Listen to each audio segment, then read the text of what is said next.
I see Mr. Poch will read the 8th order of the day. Vote 2, Provincial Parliament, Western Cape Second Adjustments Appropriation Bill. Thank you very much, Mr. Poch. I recognize the Honourable Speaker Mkasela. Thank you, Honourable Deputy Speaker, Honourable Premier, Honourable Members. I wish to, at this stage, present the Western Cape Provincial Parliament Adjustment Budget for the 2020-2021 financial year. The 2021 has proven to be quite a challenging year for our province, for the country, and for the world around. As a result of COVID-19 pandemic, which placed enormous strains on the budgets of all of us. The onslaught of COVID-19 pandemic required a rapid response in terms of planning, decision-making, and innovation. The implementation of appropriate measures and health protocols, as well as the utilization of innovative tools, would ensure that the Western Cape Provincial Parliament could continue with its business in an uninterrupted fashion throughout the COVID-19 lockdown. Even during this difficult time, the Western Cape Provincial Parliament continued to develop strategies to modernize and continually improve institutional procedures and processes to continue the functions of Parliament better. The biggest shifts in service has been in the establishment of work from home protocols, remote access to the WCPP network, and the process of enabling virtual Parliament. Honourable Deputy Speaker, honourable members, the WCPP responded to the pandemic with great efficiency and effectiveness. This is to the great dedication, support, resilience, and commitment by the staff members of this provincial parliament, with the IT team managed to chart the uncharted waters in ensuring that we traverse this terrain with distinction. Our hands must be put together to really applaud this kind of excellence by this team in this provincial parliament. Prior to the pandemic, honorable members, through you, Deputy Speaker, we had the online streaming, but it was a very limited one. And nobody knew what we could do. Nobody had the answers to all the challenges that we're confronted with, but we said we're not locking down. On the 19th of March, we met here and we said this parliament will not lock down. And I must say, Honorable Deputy Speaker, Honorable Premier, and Honorable members, it is through collaboration, through finding ways and means in ensuring that we remain relevant, we're able to engage stakeholders, but most importantly, this parliament is able to commit to its obligation of lawmaking, holding the executive to account, and conducting oversight. And that was what seized all of us in ensuring that we function optimally as this parliament. And I thank every single member of this house and every single staff member of this parliament for really joining hands and making it happen. There were long hours and nobody complained, but we all got our hands on deck and we made sure that it happens. And that is why we can proudly stand here in this adjustment budget and of course, be able to say whatever it is that we're cutting down, we had to comply because of the pandemic. But having engaged the Minister of Finance on a number of occasions, Honorable Deputy Speaker, Honorable Premier, and Honorable members, it was clear that we're not going to be treated as one of the departments, but we'll be treated as Parliament. And I must say that the Honorable Minister of Finance was able to understand this principle, and the head of Department of Treasury understood this principle.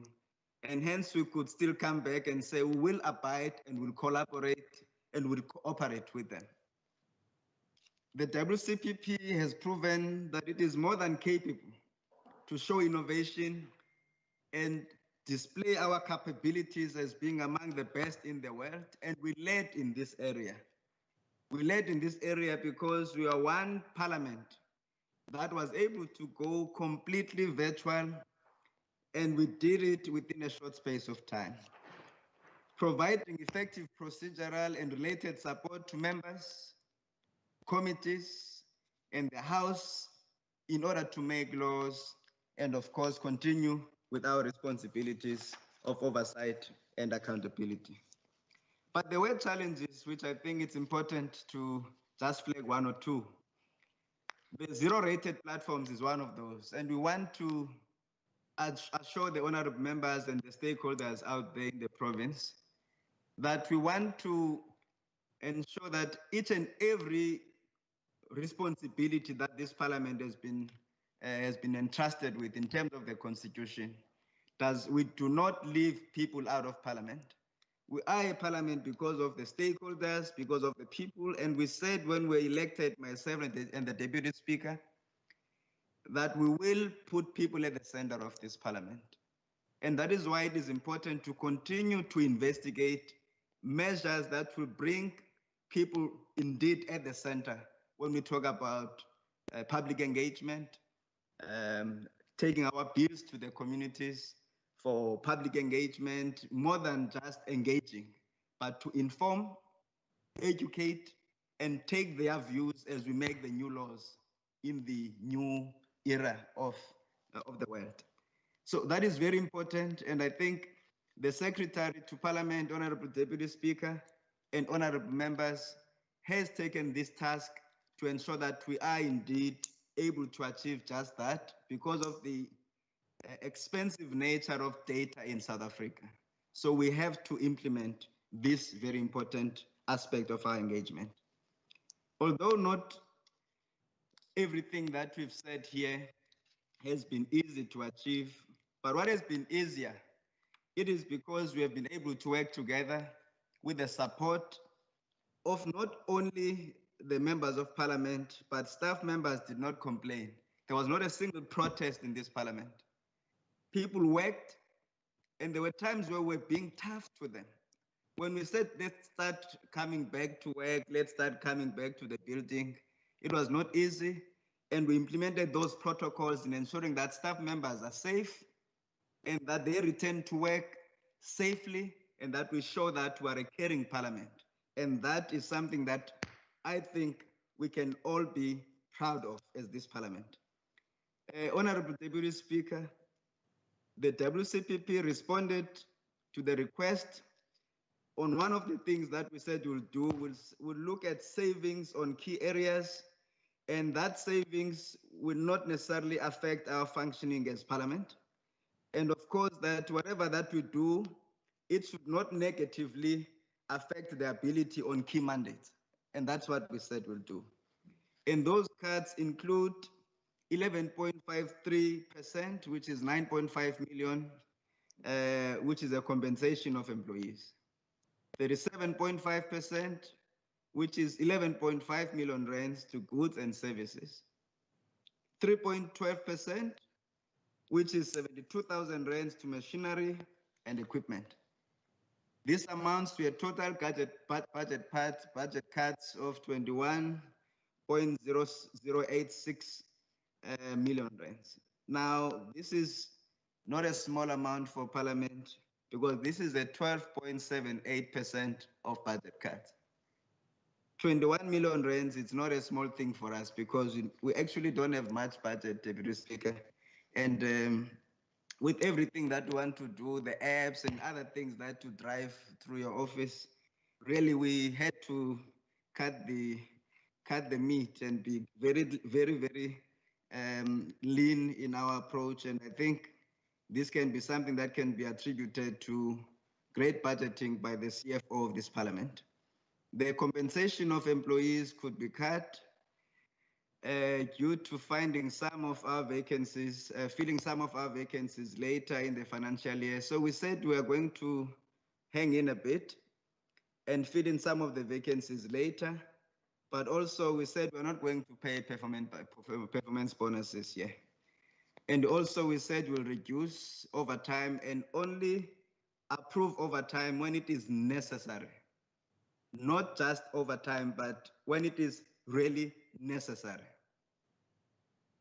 And on the goods and services and capital cuts, we have accommodated by reducing mainly on your favorite Deputy Speaker, foreign travel. And I know we had to fight to get this right, but also on domestic travel, on catering, and smaller items, including marketing, stationery, and uniforms. And we said it's only going to be when it is necessary that all of these will be undertaken. Some of these conferences, we can do them virtually, and they have been taking place virtually. The NCSL took place virtually. We've got the CPA wanting to engage us virtually on a number of other platforms, on a number of other conferences. But I can say now that where we have paid subscription and we have got full membership, and they want us to attend in person, really as Parliament, we should not be found wanting. And that is why it is necessary that we do this traveling. And of course, the domestic traveling, there are some essentials, and that includes things like the National Speakers Forum and various other fora where there is necessity, either for the Deputy Speaker or for the Speaker or the SMT or any staff member invited to local conferences, and it is going to benefit us. But it's not traveling because there is a jamboree somewhere and we just want to have an additional traveling. And that is not going to be the order of the day in this Parliament. Now, oversight visits were also limited during lockdown. And that was undertaken only when it was necessary. And we continue to do so now, only when it is necessary to do so, because we have to be out there in communities, not to be a Parliament that is absent from those who elected us. In summary, Honorable Deputy Speaker, Honorable Members, the WCPP main budget of 166 million rand 600,000 was supplemented with the rollovers of 5.8 million rands from the previous financial year and adjusted by 20.5 million rands, leaving the WCPP with an adjusted appropriation of 151 million rands 928,000 rands. The rollovers for 2019-2020 financial year was mainly allocated as follows, with Program 1, Governance, Leadership and Administration, 3.3 million rands, which is broken down as follows: 218,000 rands to cover projects that were not completed in the 2019-2020 financial year, with 138,000 rands to cover the Association of Public Accounts Committee from the 2019-2020 financial year. 3 million rands to cover the procurement of IT equipment, Microsoft Teams, internet and disaster recovery costs, as well as the Information Security Awareness and Training Program. Program 2, Parliamentary Support Services, with 24,000 rands to cover procurement of personal protective equipment related to COVID-19 pandemic.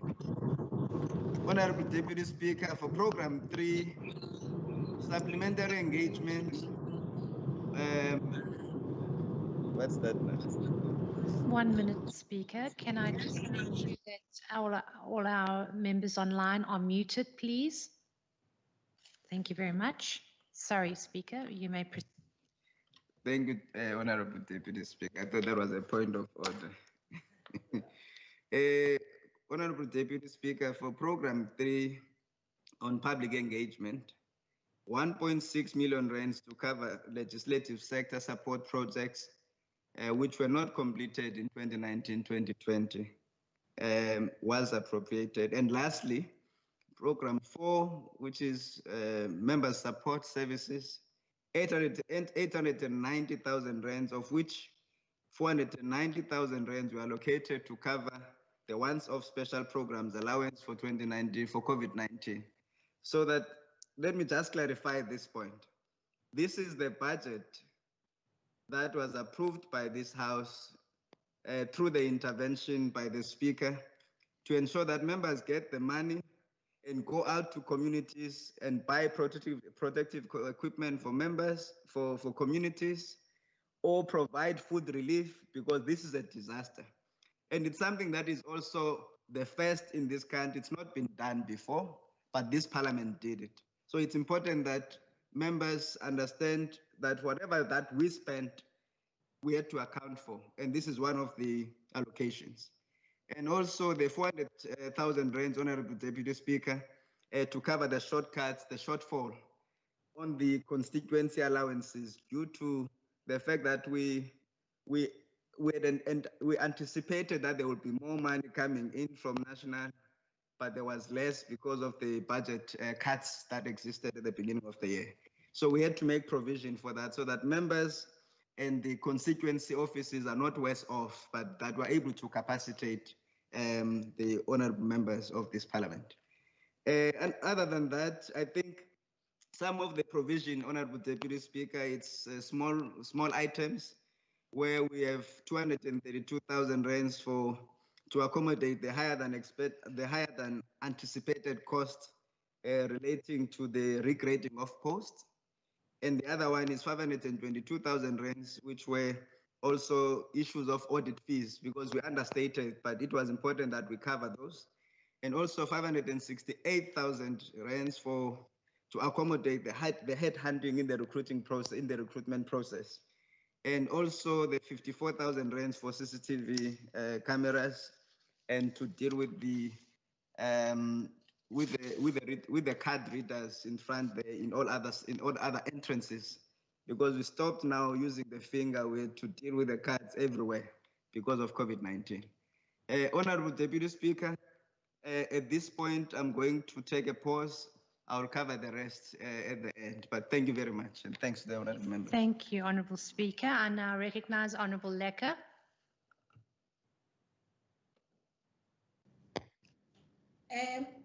Thank you, Deputy Speaker. Honorable members, ladies and gentlemen, I rise on behalf of the African National Congress to decline support for this budget vote. In replying to the joint sitting debate on the South African Economic Reconstruction and Recovery Plan, President Ramaphosa said, and I quote, "One of the reasons I chose to present this Economic Reconstruction and Recovery Plan to the joint sitting of Parliament was to give the elected leaders of our country the opportunity to have a thoroughgoing and robust debate on the plan rather than the grandstand," end quotes.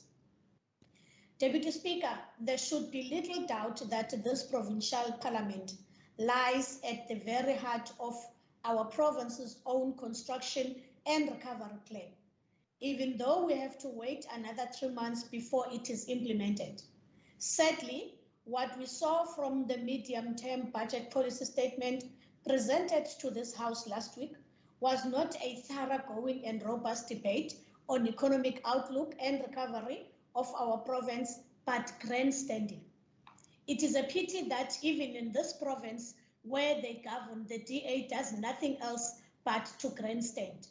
As we applaud the officials of the provincial parliament for fending off the provincial treasury in budgetary cuts and defending their constitutional mandated functions, we note that the large amount of money being saved because of a delay is in staff appointments.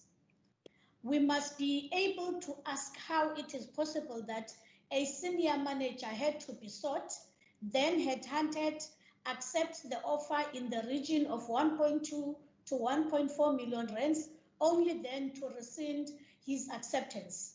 What made this senior candidate decline the offer was after accepting it. We received assurance that the 3 staff vacancies yet to be filled will have warm bodies in them by the end of the financial year, but remain concerned over the general staff morale in the provincial parliament.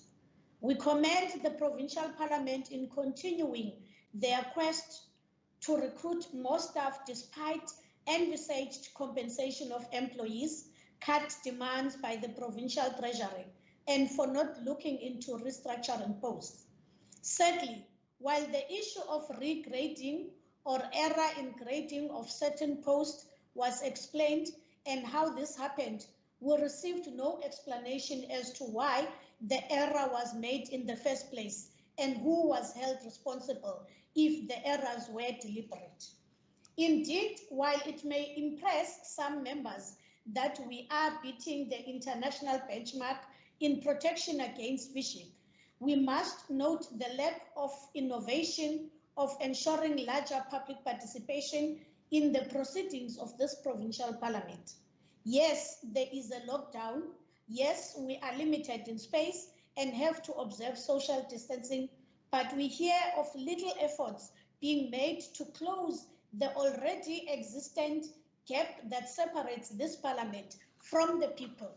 Fortunately, we are able to still participate in some international webinars through the associations this parliament belongs to, but we seem not to be moved by the fact that this parliament has become a place of grandstanding and not one of thoroughgoing and robust debate. Deputy Speaker, I wish to reiterate the issue made in this House by the Honorable Leader of the Opposition yesterday when he quoted the Premier in his address on the House on the 22nd October. On that day, the Honorable Premier said, and I quote, "The Western Cape's government budget over the medium term are likely to be cut by the same amount or more than is now going to be funneled into the black hole, which is SAA, and end the quotes." But just last week, we got the true picture of National Treasury and the cuts to the Western Cape budget is nowhere near the same amount or more as the Premier indicated. As the Leader of the Opposition mentioned yesterday, the Premier misled the House. As a result, this provincial parliament must ensure tighter measures to guarantee consequence management of the executive. We recognize the GovCom and the ethics initiatives run through Program 1 of the budget vote, but this seemed to be failing when the head of this provincial government liberally misled this House.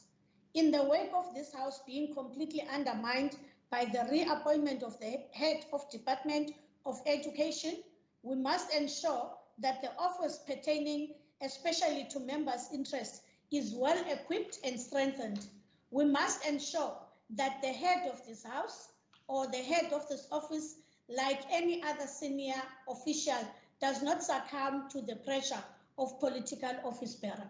Deputy Speaker, we once again applaud the staff and the officials of the provincial parliament, recognize the efforts to which they go, especially in ensuring that all of us, visitors and our communities, are given necessary personal protection equipment, especially masks.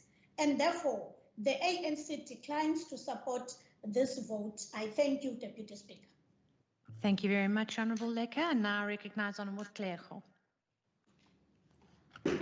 Thanks, Deputy Speaker.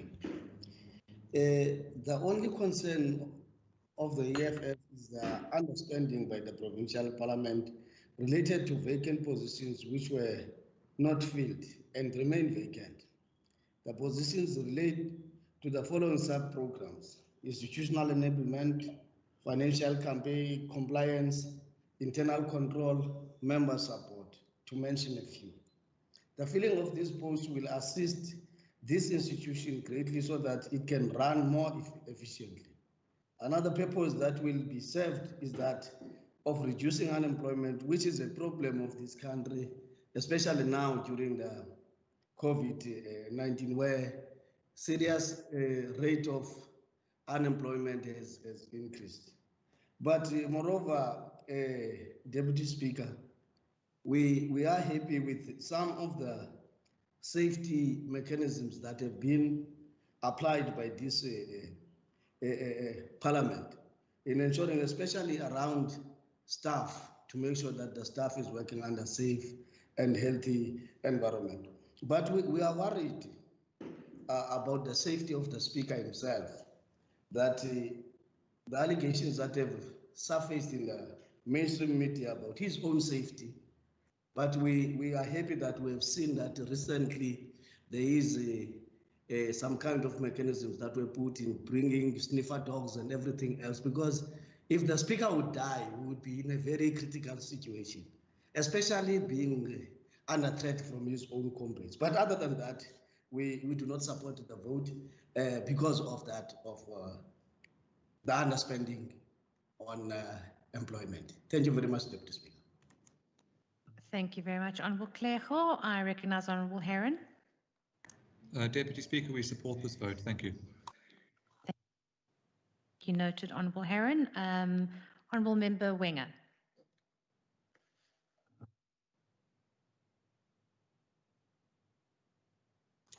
Thank you, Madam Deputy Speaker. The Western Cape Provincial Parliament sees an in-year downward adjustment of 8.2 million rand for a total adjusted appropriation of 212 million rand for the 2020-2021 financial year.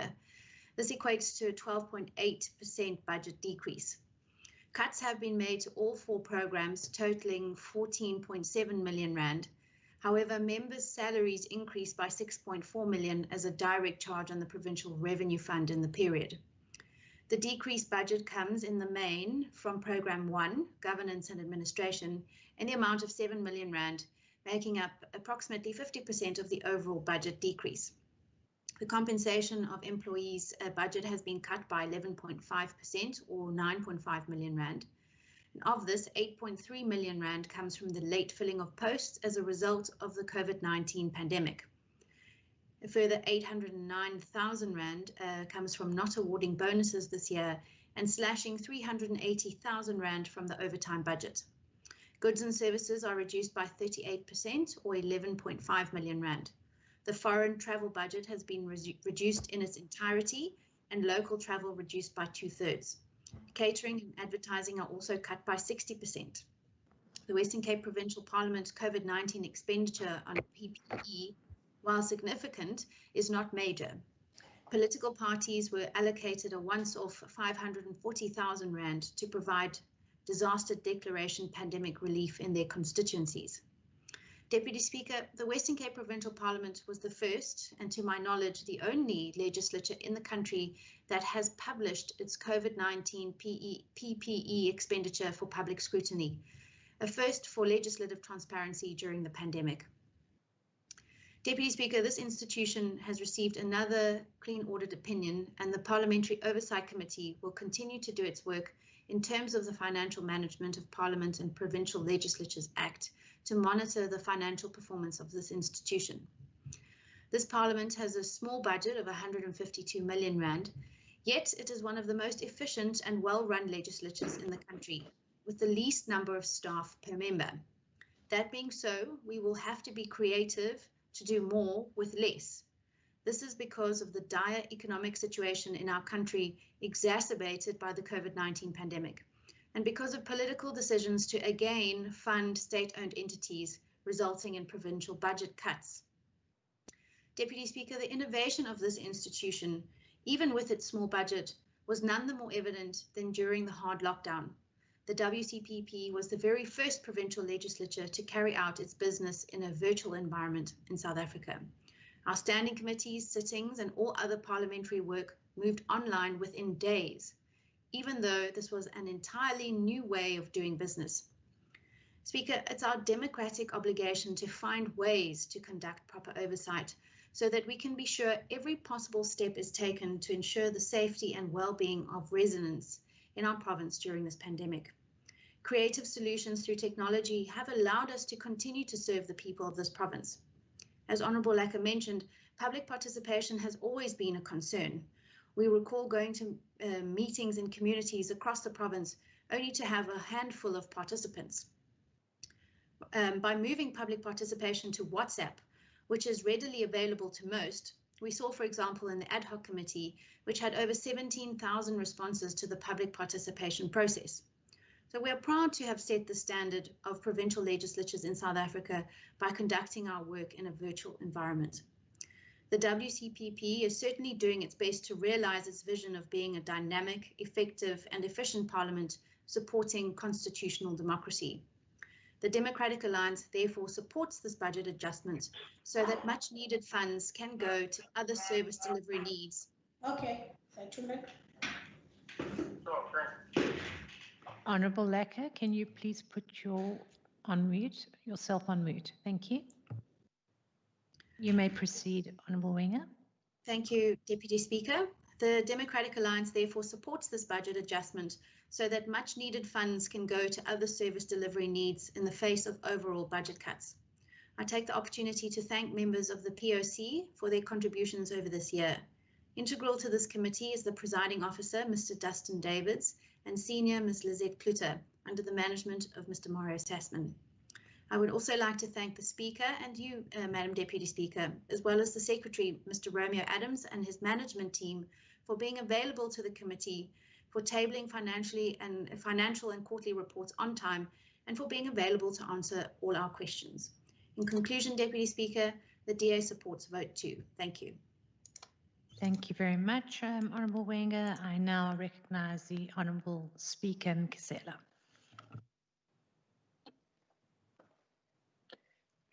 Thank you, Honorable Deputy Speaker, and thanks to the honorable members. The beauty, Honorable Deputy Speaker, is that the Speaker and the parliamentary team, we appear before the POC all the time. So there's nothing new really to share. I think it is a customary thing and also a legislative provision as a mandate that we come and present this adjustment here. But it was shared with the POC. And of course, the POC has been able to interrogate us and interrogate the report. And I presume that all of the concerns were attended to when we met last week. And it was very, the spirit was good in such a way that members were satisfied with the responses there too. But I do welcome that it's not going to be enough. We must continue to engage. And some of the more specific responses, for instance, when Honorable Leke was referring to the capacitation of the registrar's office, there's nothing that's lacking. So you don't capacitate when there's nothing that's lacking. But when there is a need, we responded at the POC, and I want to emphasize here in this chamber that we will have every mechanism to augment capacity whenever it's needed, because this is Parliament and the registrar is the registrar of this Parliament and will capacitate that office. And also at this stage to congratulate the registrar, Advocate Burgess, for accepting his appointment in this regard.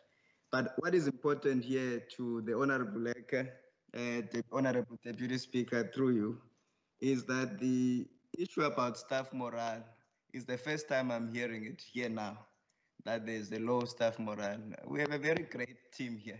And I think I've made it clear in applauding the work that they've done. And also, if the staff morale was low, I can tell you that we would not have been successful in doing what we've been doing, because people would have found an opportunity to stay out of work. In terms of the happiness index, if we were to go around and find happiness of the staff members, you'll find that everywhere around the world, when COVID-19 hit, everybody could not believe that they cannot see their families. They can no longer get onto a taxi or drive to work. It's been a stressful environment. But any happiness index in terms of our environment will not be related to being treated badly by the employer. It will be on the basis of any other thing, including COVID. But the staff morale in terms of where we are, it's news to me. And I know that when we engage with staff members, they told me that they are happy to work for this Parliament. I actually had a very good meeting, Honorable Deputy Speaker, Honorable Premier, and the honorable members with all the staff members, and it was virtual. And it was a hybrid meeting, right at the tail end of level 2, level 3. And that meeting was a very good session. And everyone says, Speaker, we are with you. Now, I want to know where would that, Honorable Leke, through you, Chair, Deputy Speaker, where would that low morale come from? But we'll engage at the POC because this is not just one platform. And I thought at some stage the Honorable Leke was saying that we've got a parliament that needs to improve on innovation. I thought everybody here have been saying we're the most innovative parliament in the region and part of the best parliaments in the world. So I thought that maybe my recollection is not serving me well when I had members saying it all the time throughout the lockdown, thanking our teams. But today to hear that we need more innovation, I think it would be contrary to the popular belief and what has been shared with us. But again, we'll see what are the pertinent areas that need attention. Nobody is perfect, but we continue to do the best we can as this parliament. I think the issue of the director, I think because it was mentioned here, people accept positions and sometimes they decide later that they don't want to work there. And sometimes they get better offers, and we cannot really find any other excuse for the director that we appointed for parliamentary services who later said, no, I don't want to come work there. I mean, he was so happy, he was excited, but when he said he can't work here, it can only be that there's some greener pastures elsewhere. And we don't stop people from accepting other offers elsewhere. Actually, it's a good thing when they are able to do that. Honorable Tego, we have a number of vacancies, including the one that I've just mentioned. Various reasons exist for why 1 or 2 vacancies have not been filled. But the reality is some of them we decided to park because not everyone has been fully occupied during COVID-19. I mean, if you have to sit here, the service officers, how many of us in the house now in the chamber? It's myself, it's the Deputy Speaker, it's the Honorable Premier and Honorable Said. Where are the rest of the members in their comfort of their homes or somewhere in their constituencies? So we can't expect everybody to be here every day. But if we have to employ more, what are they going to be doing? And we must allow the public fiscals to pay. We can't be doing that to taxpayers when we know very well that there won't be a need at the time.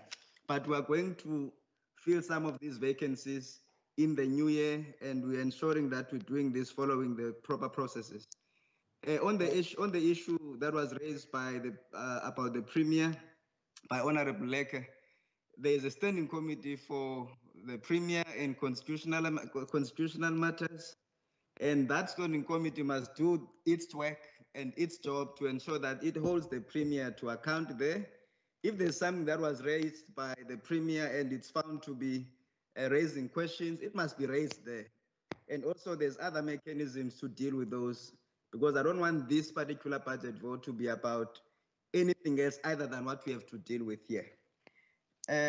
Lastly, I just want to thank Honorable Heron for supporting this budget vote. I know that you've been very critical at times, and you've not been folding your arms, but you've been very critical in ensuring that we do 1 what minute, we can. Honourable Speaker. There is a point or a hand raised. Honourable Moran, what's your point of order?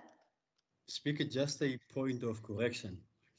The Speaker is wrong by saying that we are all in our comfort zones. Order. Some of us No, are no, no, no, stressed. no. Yeah, Honourable Moran, there's no such thing as a point of correction. Please lower your hand. You may proceed, Honourable Speaker. Thank you, Honorable Deputy Speaker. Honorable Deputy Speaker, at this stage, I want to thank the chair of the COVID-19 committee, who everybody can agree. She led this committee with dedication, excellence, and professionalism.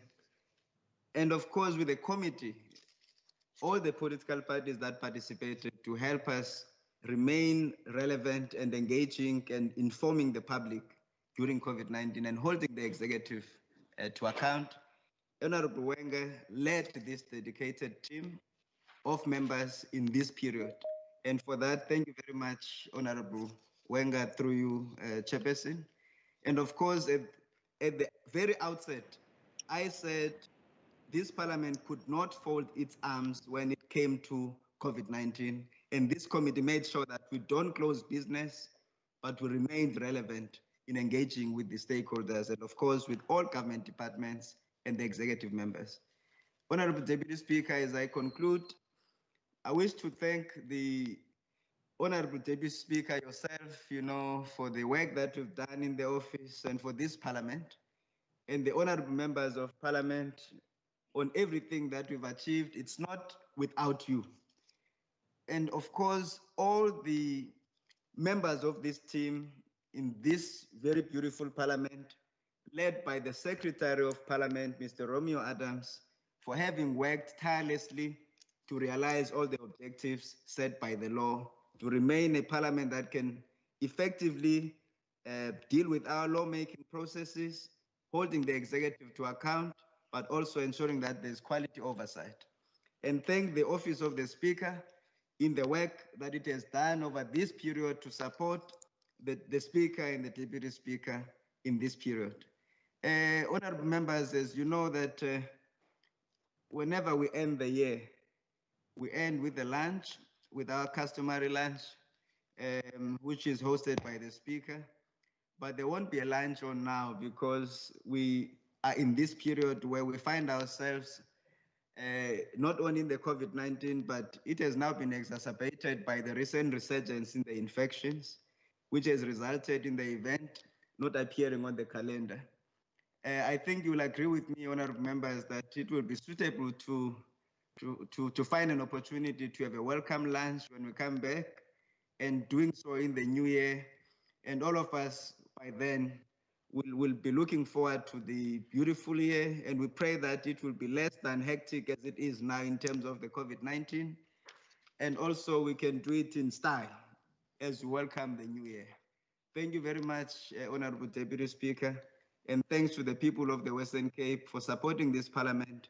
Just on the 20th last week, we had a hybrid session here where the youth of this province came together in all the corners of this province, and some of them were here in this venue having the youth dialogue on matters that affect young people.